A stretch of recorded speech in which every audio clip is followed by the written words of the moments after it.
अस्सलाम वालेकुम dear viewers, क्या हाल है? ठीक है, खैरियत से? उम्मीद है कि बफज़ल खुदा आप खैरियत से होंगे। अच्छा, आज का जो लेक्चर्स है, ये जो डी काम के स्टूडेंट हैं, आई काम के स्टूडेंट और जो बीएस कॉमर्स, एडीपी और एडीसी के जो स्टूडेंट हैं, उनके लिए बहुत ही अहमियत का हामिल है। क्योंकि डी कॉम, आई कॉम और बीएस कॉमर्स और एडीपी और एडीसी के जो स्टूडेंट हैं, उनका एक सब्जेक्ट है फाइनेंशियल अकाउंटिंग, जो कि उन्होंने लाजमी पढ़ना होता है। तो उस फाइनेंशियल अकाउंटिंग में कुछ टर्म्स हैं, कुछ बेसिक टर्मिनोलॉजीज हैं जो कि समझना इंतहाई ज़रूरी हैं। यानी कुछ इस्तिलाहात हैं, कुछ अल्फाज हैं, इनके मीनिंग समझना ज़रूरी है। इनका मतलब क्या है? तो अगर आपको इनके मीनिंग, इनका मतलब समझ आ गया तो फाइनेंशियल अकाउंटिंग आपके लिए समझना बहुत ही इजी होगा। तो शुरुआत करते हैं डियर स्टूडेंट। बेसिकली वैसे तो जो बेसिक टर्मिनोलॉजी है अकाउंटिंग के वो बहुत सारे हैं, लेकिन उसमें से कुछ जो 20 टर्मिनोलॉजीज ऐसे हैं जो कि मोस्ट इम्पॉर्टेंट हैं। अगर ये आपको समझ आ जाते हैं तो जो बाकी जो बेसिक टर्मिनोलॉजीज हैं वो भी आपको समझ आ जाएंगी automatically.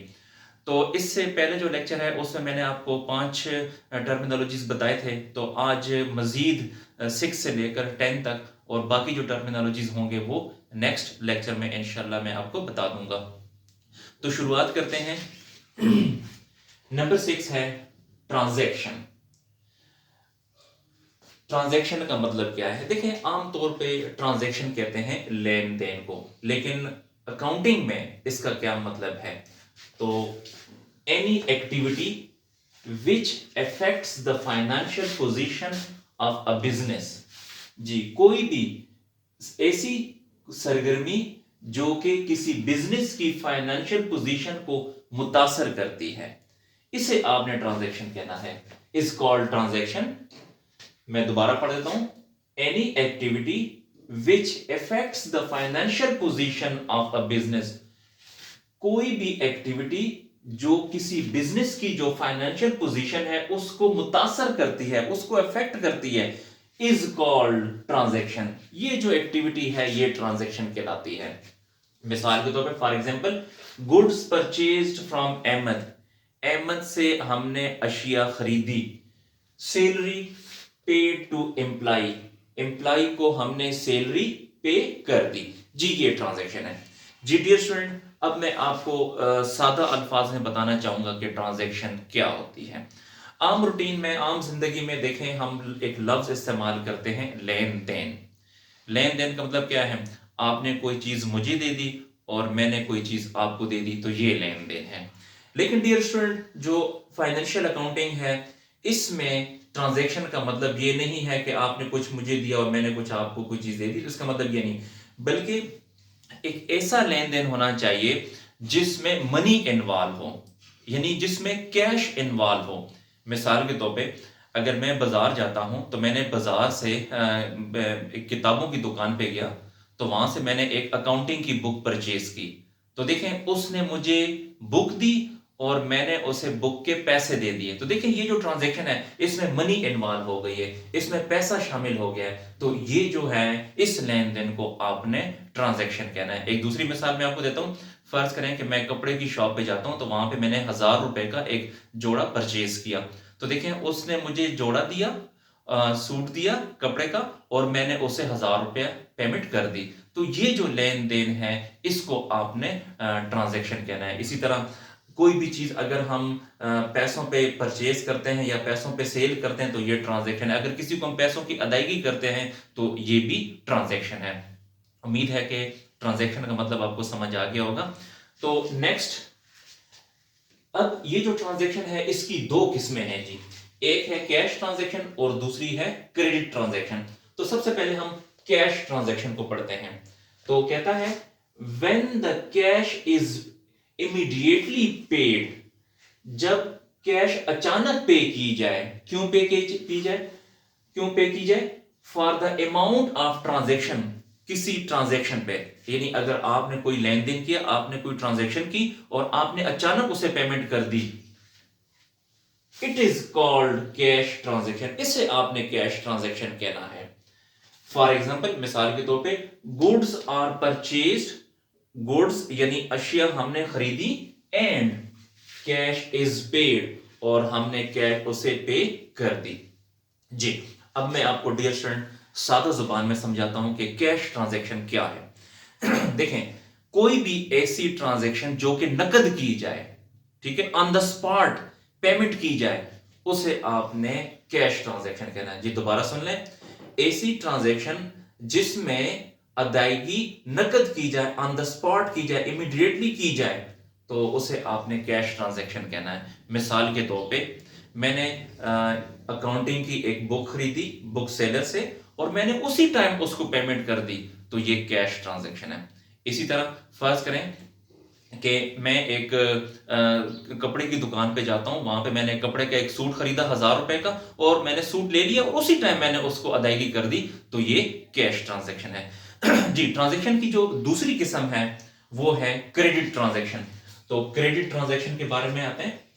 When the amount of transaction is to be paid on any future date, जी किसी भी ट्रांजैक्शन की जो अदायगी है, अगर वो मुस्तकबिल में अदा की जाए, यानी आने वाले वक्त में अदा की जाए, बाद में उसकी अदायगी की जाए, it is called as credit transaction. इसे आपने क्रेडिट ट्रांजैक्शन कहना है। फॉर एग्जाम्पल, मिसाल के तौर पे, goods are purchased on the promise to pay the amount after certain period, कि गुड्स हमने यानी अशिया हमने खरीदी इस वादे के साथ कि हम आपको अदायगी बाद में कर देंगे। जी, अब आपको मैं सादा जुबान में बताता हूं कि क्रेडिट ट्रांजैक्शन क्या होता है। जी, कोई भी ऐसा लेन जो कि उधार पे किया जाए, इसे आपने क्रेडिट ट्रांजैक्शन कहना है। जी दोबारा सुने, कोई भी ऐसा लेन देन जो कि उधार पे किया जाए। मिसाल के तौर पे, मैं फर्ज करें कि मैं किताबों की दुकान पे जाता हूं, वहां पे मैंने फाइनेंशियल अकाउंटिंग की बुक खरीदी, तो मैंने उसे कहा भाई कि मैं आपको इसकी पेमेंट महीने के बाद कर दूंगा, या मैं इसकी पेमेंट आपको बाद में कर दूंगा, तो देखें ये क्रेडिट ट्रांजैक्शन है। इसी तरह अगर मैं एक कपड़े की शॉप पे जाता हूं, वहां पे मैंने एक सूट 1000 रुपए का खरीदा है, तो मैंने उससे सूट ले लिया और उससे मैंने कहा कि मैं आपको इसकी अदायगी महीने के बाद कर दूंगा, या हफ्ते के बाद कर दूंगा, या कुछ दिनों के बाद में कर दूंगा, तो ये जो ट्रांजैक्शन है ये क्रेडिट ट्रांजैक्शन है। जी, नेक्स्ट आते हैं, नंबर 9 है वोचर। बहुत ही अहम है। एनी रिटन एविडेंस, कोई भी तहरीरी सबूत, कोई भी लिखा हुआ सबूत, इन support of a business transaction, जो कि किसी बिजनेस ट्रांजैक्शन को सपोर्ट करती है, इज कॉल्ड वोचर। इसे आपने वोचर कहना है। जी दोबारा मैं पढ़ता हूं, any written evidence in support of a business transaction is called voucher. जी, किसी कारोबारी लेन देन के मुतालिक तहरीरी सबूत वोचर कहलाता है। जी, मिसाल के तौर पे, अगर आपने कोई कारोबारी लेन देन किया है, यानी आपने कोई चीज सेल की है या फिर आपने कोई चीज परचेज की है, तो उसका जो तहरीरी सबूत होगा, तो वो जो तहरीरी सबूत है, वो जो तहरीरी डॉक्यूमेंट है, वो जो लिखा हुआ डॉक्यूमेंट है, तो उसको आपने वोचर कहना है। नंबर 10 है cash memo. Any written proof for the goods or anything purchased for cash। जी दोबारा सुने, any written proof, कोई भी तहरीरी सबूत, for the goods or anything purchased, जो चीज हम खरीदते हैं उसका कोई भी लिखा हुआ सबूत, for cash। जी, शर्त यह है कि वो चीज अगर हमने कैश पे खरीदी हो। जी, ये बात याद रखिएगा कि अगर हमने वो चीज नकद खरीदी हो, इज कॉल्ड कैश मेमो, उसे आपने कैश मेमो कहना है। फॉर एग्जाम्पल, मिसाल के तौर पे, if we purchase a book from book seller, अगर हम बुक सेलर से एक किताब खरीदते हैं, and pay him the price in cash, और उसे हम कैश की सूरत में अदायगी कर देते हैं, यानी नकद उसे हम पेमेंट कर देते हैं, ही गिव्स अ रसीट, वो हमें एक रसीद देता है, which is called cash memo, जिसे हम कैश मेमो कहते हैं। जी डियर स्टूडेंट, अब मैं आपको सादा जुबान में बताता हूं कि कैश मेमो होता क्या है।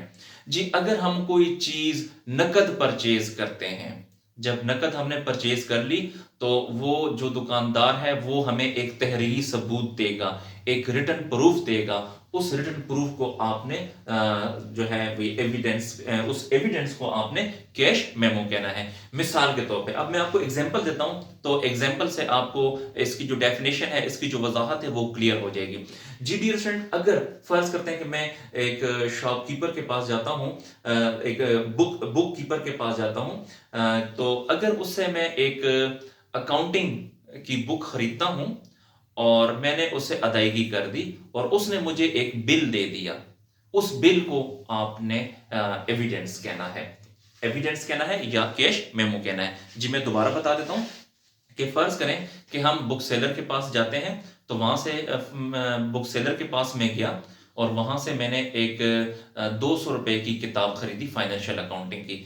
जब उसने मुझे फाइनेंशियल अकाउंटिंग की किताब दी और मैंने नकद उसको अदायगी कर दी और उसने मुझे एक बिल बना के दे दिया, उस बिल पे लिखा फाइनेंशियल अकाउंटिंग 200, तो ये जो बिल है इस बिल को आपने कैश मेमो कहना है। जी मैं दूसरी एग्जांपल आपको देना चाहूंगा। फर्ज करें कि मैं कपड़े की शॉप पर देता हूं, अपने लिए एक 800 रुपए का सूट खरीदता हूं, तो जब मैं उसको 800 रुपए दे दूंगा वो मुझे सूट देगा और साथ ही मैं उसे कहूंगा जी मुझे एक बिल बना के दे दें। तो जो वो मुझे बिल बना के देगा उस पर लिखेगा कि एक अदद सूट 800 रुपया। तो वो जो बिल मुझे देगा उस बिल को आपने कैश मेमो कहना है। जी डियर स्टूडेंट, उम्मीद है कि ये जो बेसिक टर्मिनोलॉजी जो 5 हैं, 6 से लेकर 10 तक, ये आपको समझ आ गई होंगी। तो इसके अलावा भी 10 मजीद टर्मिनोलॉजी हैं जो कि मेरे नेक्स्ट लेक्चर्स में मैंने अपलोड कर दिए हैं, तो आप वहां से सुन सकते हैं। जी डियर स्टूडेंट, अगर आपको मेरी वीडियो पसंद आ रही है तो मेरी वीडियो को लाजमी लाइक करें ताकि मेरी हौसला अफजाई हो, और मेरे चैनल को भी सब्सक्राइब करें ताकि मेरी हर आने वाली जो वीडियो है वो आप तक पहुंच सके। और कोशिश करें कि आपके जो जो डी कॉम के या कॉमर्स के जो एडीपी आई कॉम और बी कॉम के जो स्टूडेंट्स हैं उनके साथ भी इन वीडियोस को शेयर करें ताकि वो भी इससे सफादा हासिल कर सकें। इसके अलावा